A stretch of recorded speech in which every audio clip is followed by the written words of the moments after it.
We are back. It's my first day back in the workshop after being on holiday. If you want to see some bits about the drive in the X5 out to the French Alps, that is on a YouTube short that you can watch. To be honest with you, I didn't bother recording too much while I was out there. I was trying to have a holiday. I got a bit of the drive, enough to create a little YouTube short to show you driving through the mountains and stuff like that. So check out that YouTube short and have a look at how I got on driving the X5 out to the French Alps. Oh, and I don't know if you've noticed, I've already opened my Auto Finesse parcel that arrived a few days ago. I just got back in this morning. I was super excited. It was the first thing I'd done.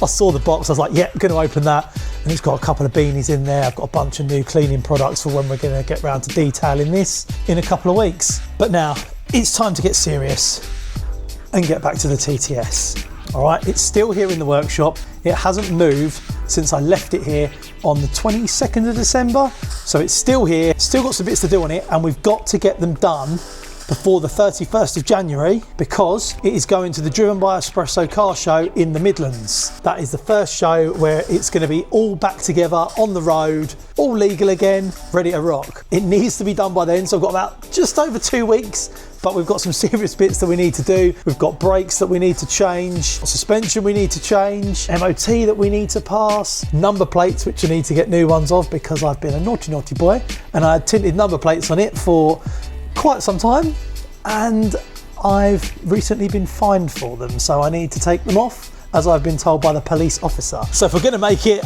I need to get a move on and get some of these bits done. And what better way to get started than heading over to Chapman's VW and Audi specialist to pick up the Fox VR4s. So we've just pulled up at Chapman's VW Audi specialist to collect the wheels, and I can't wait to see it, but I'm so excited, I'm so excited.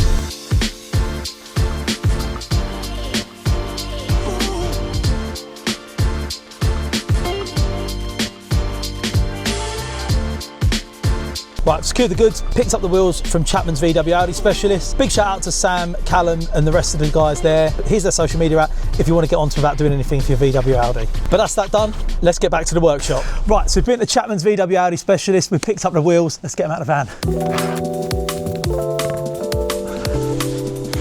Look at that with the tyres on.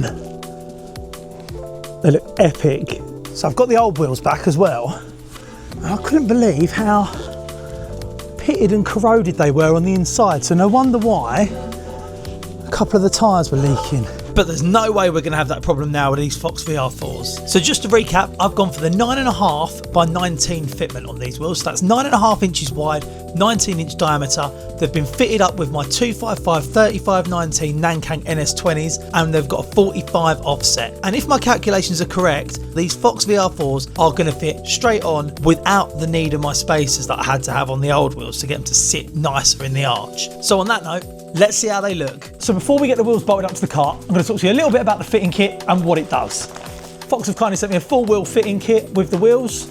In here we've got the centering rings to adapt the hub from the wheel hub size to the car hub size. These particular ones are 72.6 down to 57.1. 57.1 is what the Audi is, 72.6 is what the wheels are. We've got a fresh set of bolts in here as well.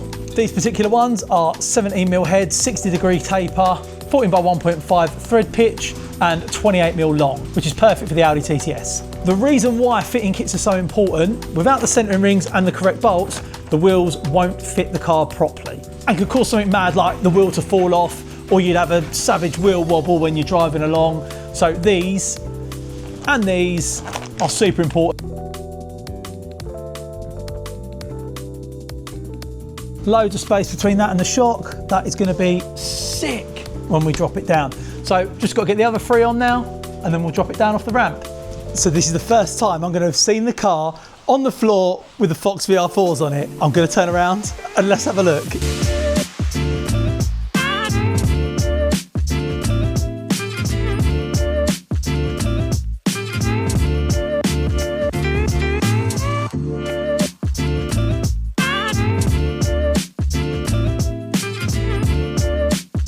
I'm absolutely blown away with how well they suit the car. And I was right, my calculations were correct. I don't need to put any more spacers on that. The wider wheel with the slightly lower offset has sat really nice in that arch. And once we've fitted the new coilover kit that's on order, we'll be able to get that drop just right so it sits perfect. So once again, thank you very much Fox Wheels for sorting me out with these. I'm so happy with the result, and I can't wait to get the car back on the road and get it to the Driven by Espresso event on the 31st of Jan. So while I'm waiting for the coilovers and brakes to turn up, I've just ticked a few mundane jobs off that needed doing on it. One of the windows was squeaking really badly, so I've adjusted that. I've repaired one of the door cards by having to solder some new clips on. And another thing that I've been really excited about, a brand new front grille. So let's take a look at that now.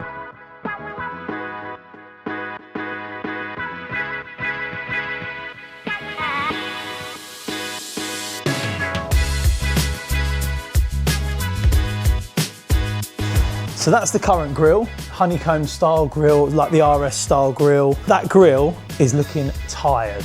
The lacquer's started peeling off of it over the years. As I say, that was on the car when I got it, so I've never ever changed the front grille on this car. But I went on eBay and I found an updated, newer look grille that I prefer, like a slatted type. And here it is. It's got a nice slatted grille, gloss black.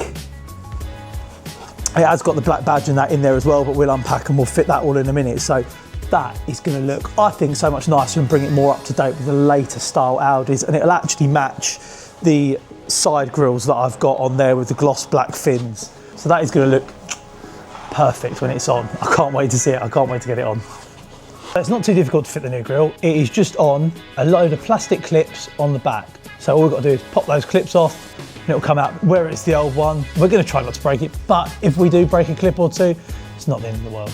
So all we've got to do is clip those clips off the back. Old grille should come off. Let's get on with it.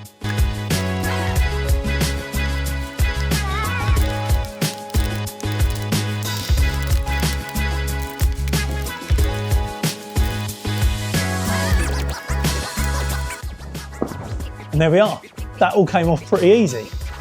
So yeah, just popped all the clips off and that is now out. And we actually got it out all in one piece. So I'm probably not going to throw this away. I'm probably going to keep it just to have a spare. Hello. Now we've got the grill out and while the bumper's off, it made sense just to grab my diluted Auto Finesse Verso all-purpose cleaner and just give those really grubby bits that you can't normally get to a good scrub. And while we're here, if you've got the common problem of your little corner grills falling out while you're driving, I'm going to give you a tip here now of what I've done with mine. When I was driving, this grill kept falling out. So what I've done is, and you can't see it, mate, you might not be able to see it on camera, but I put two little screws just up there just to hold the grill in so that now doesn't fall out anymore. But literally every day I was having to wedge it back in place, which was getting annoying. And I actually lost 3 of just this side in the space of like 6 months. So yeah, if you're having that issue, there's your solution. Now back to getting this new grille fitted. And all we're going to do is reverse the process. We're going to be clipping clips in instead of unclipping clips. I'm so pleased with how that new grille looks. I prefer that slatted look so much more than the honeycomb one. Look how much better that looks.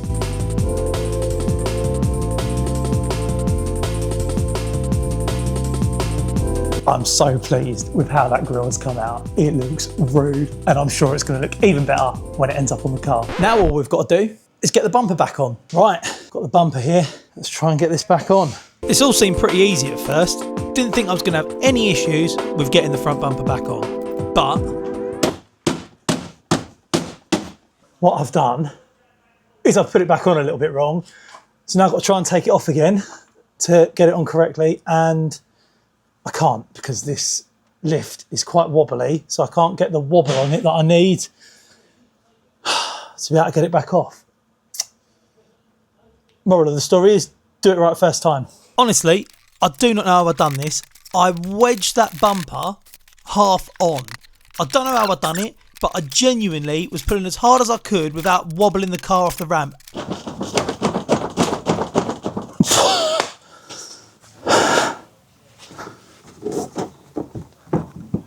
I don't understand. Typical. Something that should have been a quick, simple job is now taking a lot longer than it should do.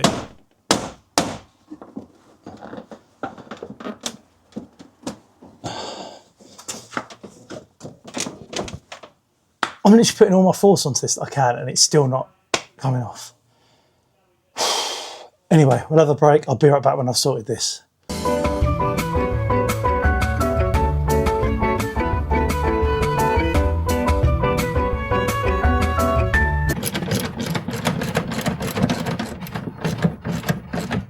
So finally, after a lot of swearing, I've done it. The bumper's on, I've just got the last couple of bolts to do up, and now let's take a look at what it looks like all together. Do you know what? Already this has been one of my favourite upgrades that we've done, just because I think it transforms the front end of the car so much and just makes it look newer, more aggressive. So yeah, it's safe to say I'm pleased with the new front grille. So now the only thing left to do is stick the number plate on, but I don't have the number plate for it yet because I need to order some new ones, and here's why. Right, so I said I'd fill you in on the number plates a little bit. So I have had these on my car, which I don't know if you can see properly, but they have got, I think, a 40% tint on them, which doesn't look too bad here when you're just looking at it, but actually when you put it on the car, which is quite a dark coloured car and things like that, you can tell that they're tinted. It looks good, but it is naughty. These need to come off the car, and I need to order some normal legal number plates to put on there. I wasn't actually aware that these weren't legal until the police officer pointed it out to me, because they've got the right stamps and stuff in the bottom corner, but apparently the police officer was like, that's just a made up, they've just made that up. So that's a shame, because I genuinely thought these were legal number plates. The fact that I've got to change these, I'm a bit like, but at the same time, I don't want any more trouble, because I don't know if you know, but if you've got a private plate like what this is, you only get 3 offences against these plates for like number plate related offences before the plate gets taken off you by the DVLA. Having 2 tinted plates on there counts as 2 offences. So I've only got 1 more offence left before my private number plate gets taken away from me, which I do not want. I don't want to lose my private number plate, which means I need to go back to standard, normal number plates, which I'm fine with. I've just got to buy some. Next time on JP on Cars, we finish off the TT hopefully. We get the brakes on, the suspension on, the number plates on, the MOT done and passed, so it's ready to go. Thanks for watching. Make sure you like, comment, subscribe, and see you next time.